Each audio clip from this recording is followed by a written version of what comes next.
Kisah keikhlasan Abu Bakar terhadap kerabat yang menyakitinya. Setelah peristiwa hijrah, kaum muslimin hidup bersama di Madinah.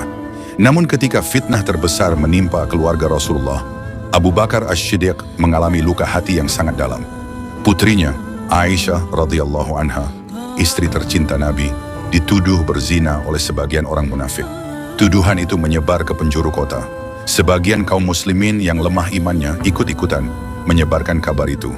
Padahal mereka tahu betapa suci dan bersihnya Aisyah. Salah satu dari mereka adalah Mistah bin Utsatsah, seorang kerabat dekat Abu Bakar. Ia adalah sepupu Abu Bakar, lelaki miskin yang hidup dari sedekah dan bantuan Abu Bakar setiap bulannya. Dan Mistah, orang yang selama ini hidup dari tangan Abu Bakar, justru ikut menyebarkan fitnah tentang Aisyah, anak dari orang yang memberinya makan. Ketika berita itu sampai kepada Abu Bakar, hatinya seperti diremukkan. Ia tidak bisa membayangkan bagaimana mungkin kerabatnya sendiri mengkhianatinya seperti itu. Maka ia berkata, dengan getir, demi Allah, aku tidak akan memberi apapun lagi kepada Mistah setelah ini.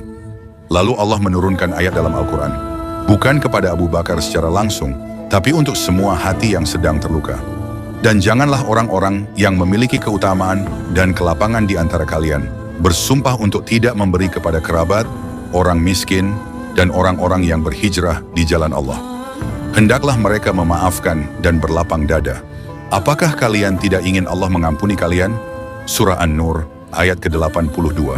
Ketika ayat ini sampai kepada Abu Bakar, beliau menangis. Tidak ada yang menasihatinya, tidak ada yang memaksanya. Tapi satu ayat dari Allah telah mengguncang hatinya lebih dari kata-kata manusia. Lalu ia berkata, demi Allah, aku ingin agar Allah mengampuniku. Dan aku bersumpah bahwa aku akan tetap memberi kepada Mistah, bahkan lebih dari sebelumnya.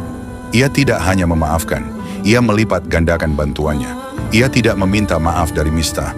Ia tidak menuntut penjelasan. Ia hanya memberi seperti dulu, seolah-olah tidak pernah ada luka. Karena ia lebih mencintai pengampunan Allah daripada keadilan dirinya sendiri. Abu Bakar tidak menang karena membalas. Ia menang karena menyerahkan rasa sakitnya kepada Allah dan memilih pengampunan sebagai jalan hidup. Ia tahu, tidak semua luka harus dibalas dengan luka. Kadang luka hanya bisa disembuhkan dengan memberi.